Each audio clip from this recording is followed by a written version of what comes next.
Hai, Assalamualaikum dan selamat sejahtera. Baiklah, kali ini saya akan menerangkan tentang buku tunai. Bagaimana kita nak membuat buku tunai jika kita dapat maklumat dalam bentuk dokumen. Baiklah, kita tengok contoh 14 daripada buku teks muka surat 120. Pada 1 Julai, buku tunai Pasar Segar Hafsah telah menjalankan perniagaan kedai runcit dan menunjukkan butir-butir seperti berikut. Jadi pertama kita kenal pasti dulu. Nama kedai kita adalah Pasar Segar Hafsah yang kita jual barang-barang yang ada dekat pasar seperti ikan, udang, tepung, bawang dan macam-macam lagi barang-barang yang boleh didapati dekat pasar. Okey. Ini adalah nilai tunai di tangan dan tunai di bank. Kedua-dua ini adalah nilai baki. Maka kita perlu masukkan kedua-dua nilai baki ini di dalam buku tunai dahulu. Tunai di tangan maksudnya tunai, manakala tunai di bank adalah maksud bank. Jadi kita akan masukkan kedua-dua angka ini sebab dia masuk, maka kita akan letak di sebelah debit. Seperti ini. Ya, tapak. Okey, tarikhnya adalah Julai 1. Jadi kita akan isi dulu sebagai baki BB iaitu 2800 dengan 12,000 seperti ini. Seterusnya kita kenal pasti dulu maklumat-maklumat yang ada di dalam dokumen. Okey, kita lihat dokumen yang pertama ini iaitu ini adalah keratan cek keratan cek. Jadi bila kita dapat keratan cek, confirm duit keluar. Okey. Maknanya cek keluar. Okey, keluar cek keratan cek maksudnya keluar cek. Jadi kita akan letak dekat sebelah kredit buku tunai. Sebab dia adalah keratan cek, maka kita akan letakkan di bahagian bank. Okay, nilai di sini adalah 4,000. Kita akan lihat terus kepada cek ini dan tujuannya adalah untuk rak pameran. Okey, rak pameran ini kita akan tulis dia sebagai perabot. Jadi kita akan letakkan dekat sebelah kredit bank perabot 4,000 seperti ini. Julai 2 perabot. Dekat bahagian bank ni kita akan tulis nilai dia sebanyak 4,000. Simple je. Okey, seterusnya kita ada resit rasmi. Okey, bagi resit rasmi ni kita lihat nama kita berada di bawah. Okey. Nama kita berada di bawah. Bila nama kita berada di bawah maksudnya duit keluar. Bila duit keluar, kita kena letak dekat sebelah kredit. Kredit buku tunai. Dan kita lihat di sini diberikan ada nombor siri cek di sini. Maka ini adalah cek ataupun kita akan anggap dia terus sebagai bank. Okay, butiran adalah belian barang niaga, maka kita terus tulis sebagai belian. So kita ingat balik. Tarikh dia 4 Julai. Okay, sebelah kredit kita akan tulis belian. Okay, ini. Kita akan tulis sebagai belian. Okay, kita akan tulis seperti ini. 4 hari bulan, belian, 1160.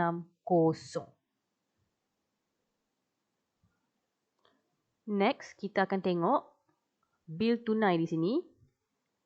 Bila dia kata bil tunai, maka kita akan letak dekat buku tunai. Cuma nak kena pasti sama ada duit keluar atau duit masuk. Nama kedai kita berada di sebelah atas. Jadi duit masuk. Okay, kita akan terima duit. Duit masuk. Bila duit masuk, kita akan letak dekat sebelah debit buku tunai. Jadi kita lihat maklumat dekat dalam ni. berkaitan dengan tepung, beras, gula pasir, susu cair, minyak masak. Jadi semua ini adalah barang-barang yang kita jual di pasar segar. So ini semua dianggap sebagai barang niaga. Bila dia adalah barang niaga, kita boleh terus tulis sebagai jualan atau pembelian. Jadi memandangkan nama kedai kita dekat atas, dia adalah duit masuk. Jadi kita jual. Okay? Jadi ini adalah jualan. Kita akan tulis terus sebagai jualan sebanyak 640. Okay, disebabkan ini tak ada nombor cek dekat sini, tak ada, maka kita akan anggap dia sebagai tunai. Jadi kita akan tulis dia 9 hari bulan, jualan. Sebab kita terima duit masuk, maka kita letak sebelah debit lah. Okay, nilai dia 640 di bahagian tunai. Okay, seperti ini. Seterusnya kita ada voucher pembayaran. Okay, bila dia sebut pembayaran, secara automatik duit kita keluar. Okay, duit kita keluar. Jadi bila kita keluar duit, kita akan letakkan dia dekat sebelah kredit buku tunai. Jadi kita lihat keterangan dia. Kat dalam ni dia kata bayaran sewa kedai. Jadi kita terus tulis sebagai sewa RM800. Disebabkan dia tak tulis nombor cek, tak ada apa-apa kat sini, maka kita akan tulis dia sebagai tunai. So kita masukkan terus ke dalam buku tunai di sebelah kredit. Kita masukkan di sebelah kredit, 11 hari bulan, sewa dan dia adalah tunai RM800. Baiklah, kita akan proceed kepada muka surat 121 iaitu memo.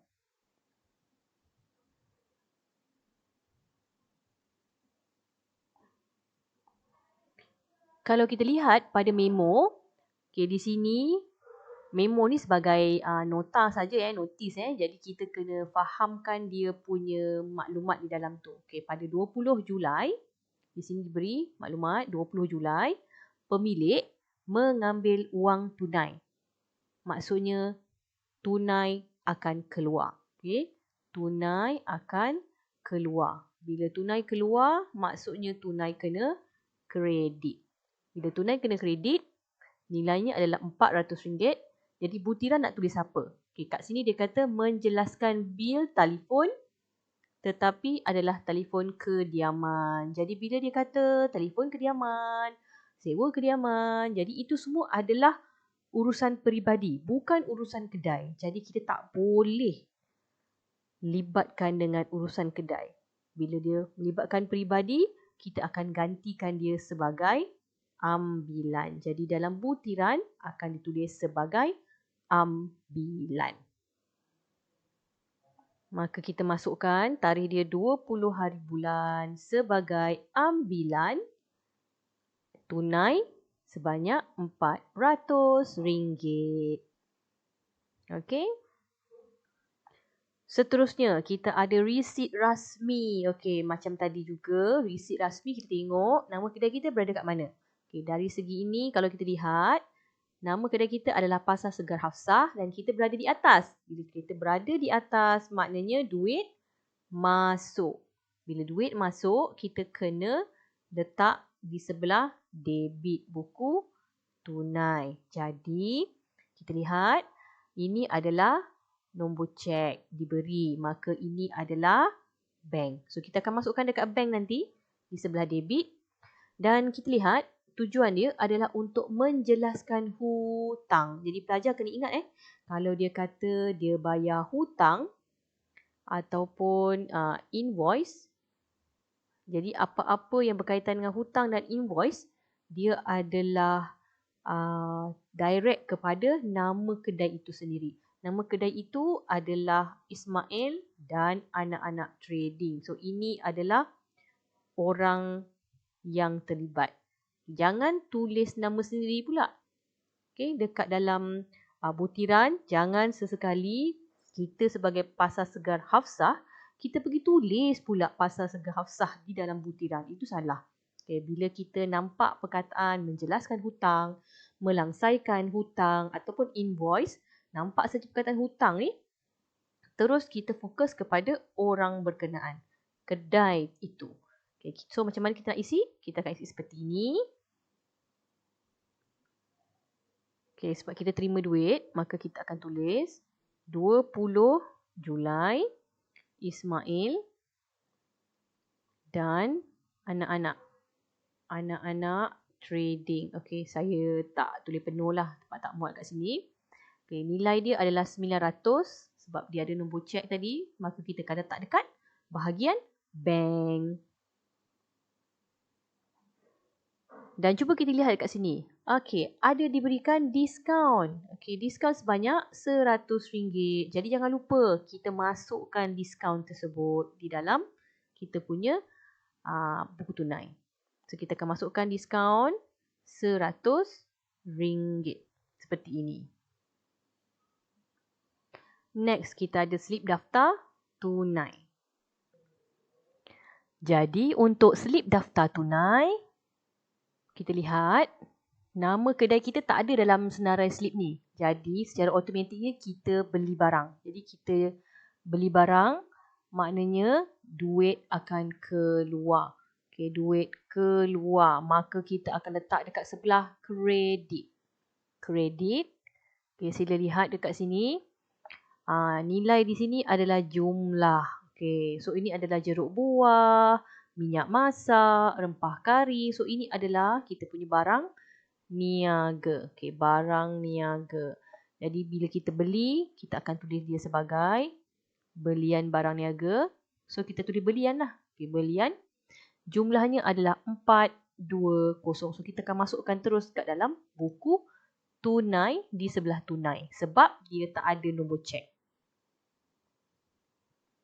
Jadi kita masukkan 26 belian tunai 420.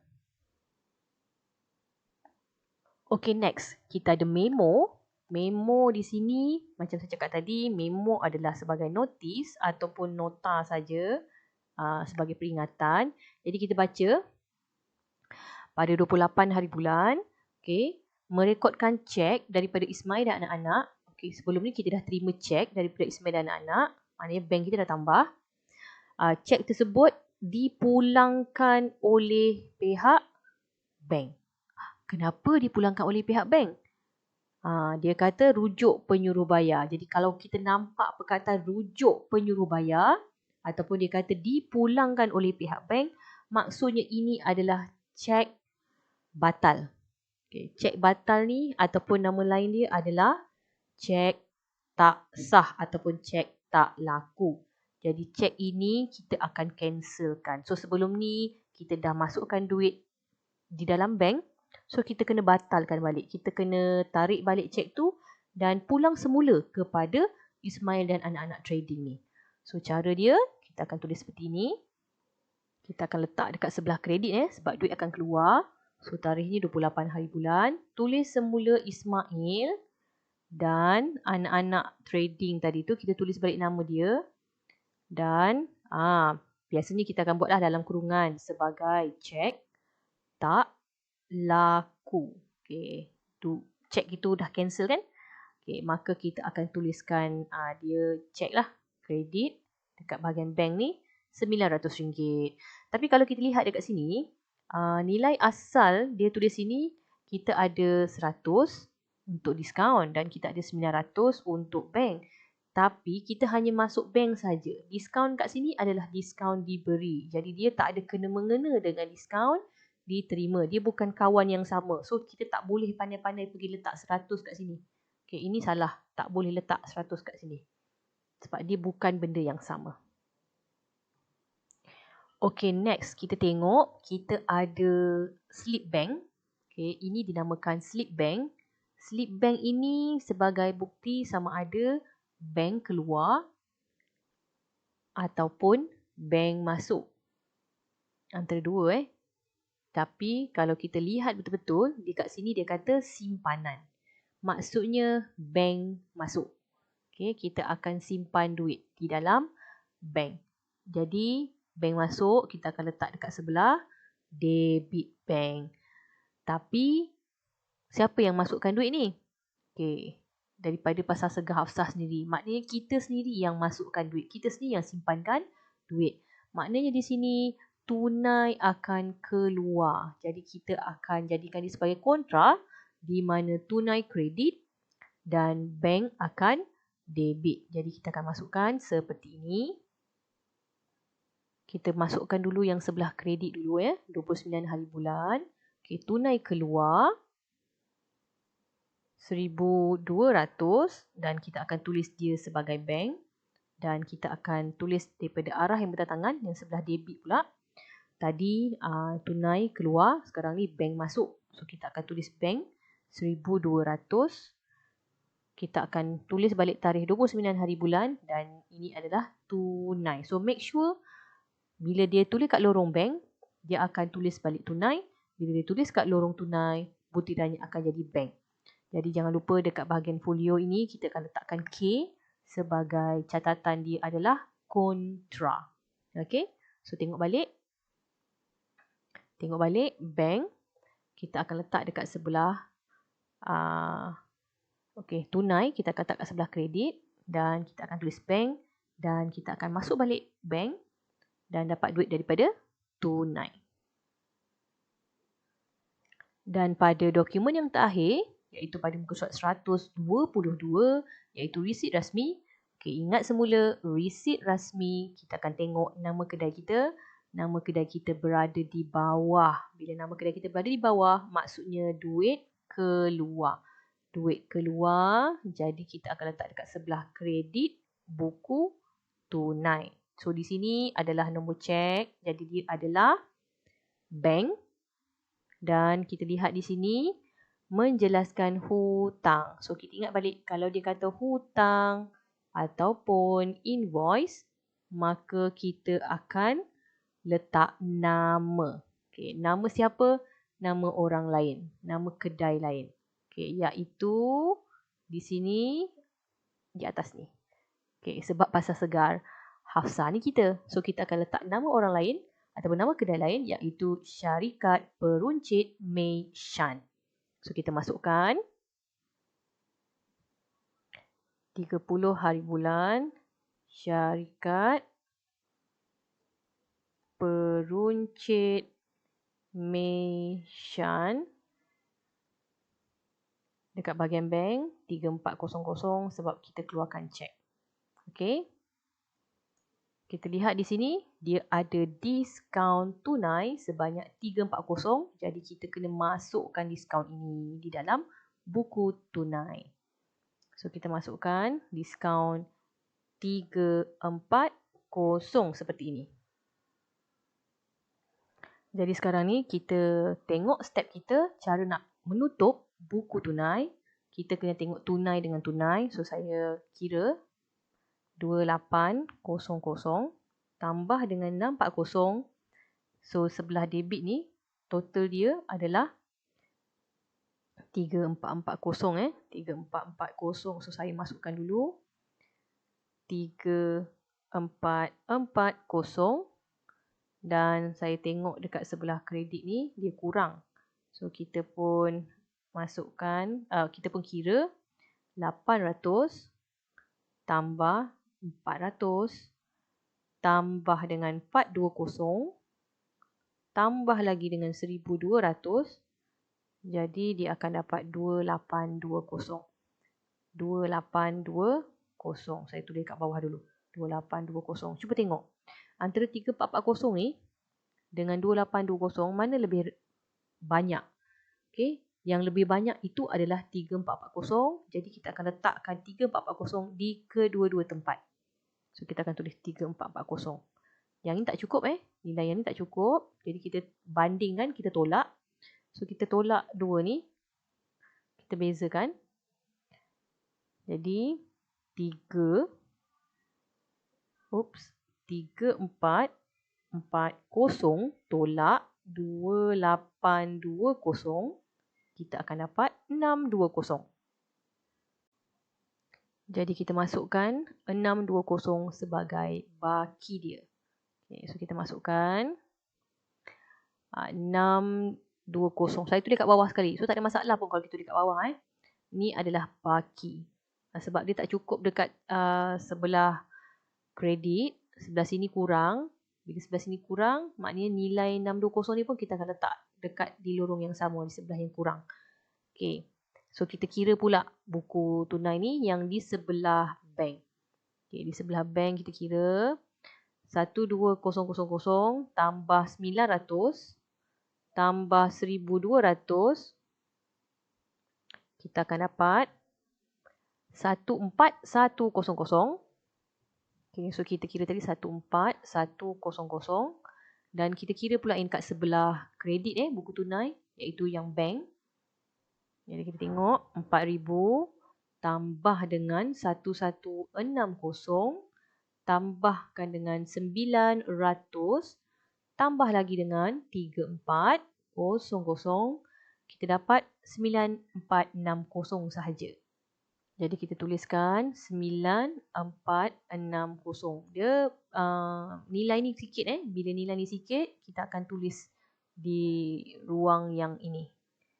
So, kita bandingkan antara dua ni. Kita akan tolakkan. Jadi kita ambil 14,100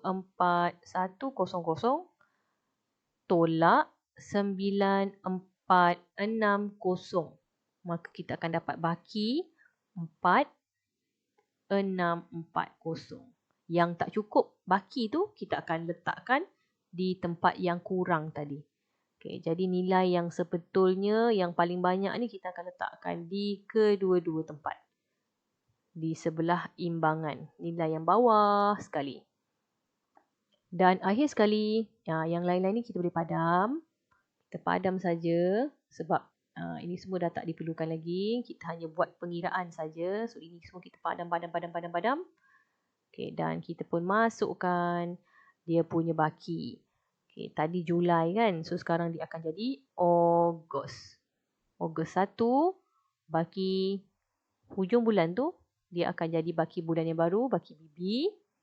Dan kita akan masukkan 620 dengan 4,640. Kita ambil terus nilai yang ada dekat sini. Kita ambil terus nilai yang ada di sini dan kita masukkan. Okey. Simple saja. Okay, next kita tengok kita ada diskaun diberi RM100 di sini. So kita masukkan terus RM100. Manakala diskaun diterima di sebelah kredit ni kita ada RM340. So kita masukkan teruslah RM340. Jadi dia akan jadi seperti ini. Okey.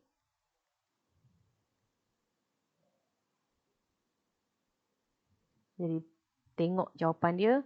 Inilah jawapan dia. Jadi itu saja untuk kali ini. Yang kita bincangkan adalah soalan contoh 14 dalam buku teks, iaitu muka surat 120 hingga 122. Okey, itu saja dari saya. Selamat menjawab, selamat mencuba. Bye-bye.